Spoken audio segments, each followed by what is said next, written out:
Olá, alunos! Vamos dar continuidade ao nosso estudo dos conceitos básicos, ainda falando sobre as memórias do computador.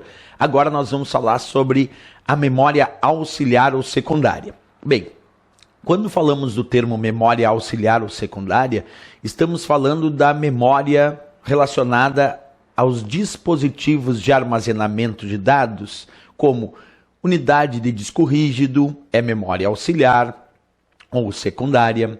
O pendrive que tu conecta no teu computador também é memória auxiliar ou secundária. Pode ser o SSD, pode ser também um SSHD. São vários dispositivos que nós temos de memória auxiliar ou secundária. Mas por que esse nome? Porque ela auxilia o armazenamento de dados do cotidiano do usuário.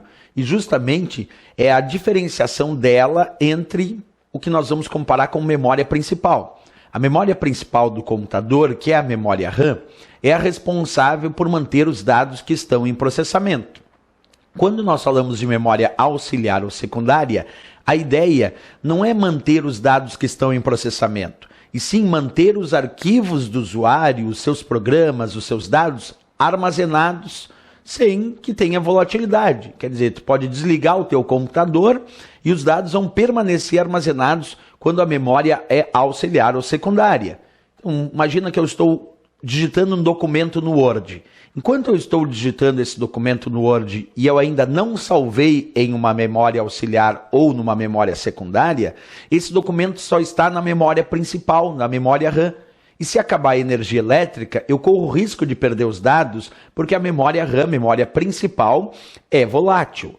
Agora, se eu pegar esses dados do documento que eu estou digitando no Word e pedir para salvar esses dados, salvar esse arquivo lá numa memória auxiliar ou lá numa memória secundária, eu tenho uma vantagem incrível. Por quê, professor? Porque se eu salvar lá no disco rígido, que é a memória auxiliar, ele não é volátil. E aí eu não vou perder esses dados quando eu desligar o computador. Então essa é a função da memória auxiliar ou secundária. Auxiliar o armazenamento de dados do usuário no seu cotidiano.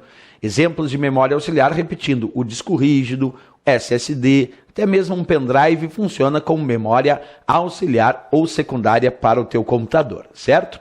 Bem, eu fiz aqui um desenho comparativo, e aí nós podemos entender um pouquinho melhor a relação entre as memórias do computador que nós estamos estudando desde as aulas anteriores. Acompanha comigo. O que eu diria, por exemplo, do disco rígido? O disco rígido, ele pode ser chamado de memória auxiliar ou secundária, porque ele armazena os dados do usuário no seu cotidiano. Ele não é volátil, não perde os dados na ausência de energia elétrica. Temos também a memória RAM, que é a memória principal do computador, aquela que armazena os dados enquanto eles estão sendo processados. Essa memória é volátil e perde os dados na ausência de energia elétrica.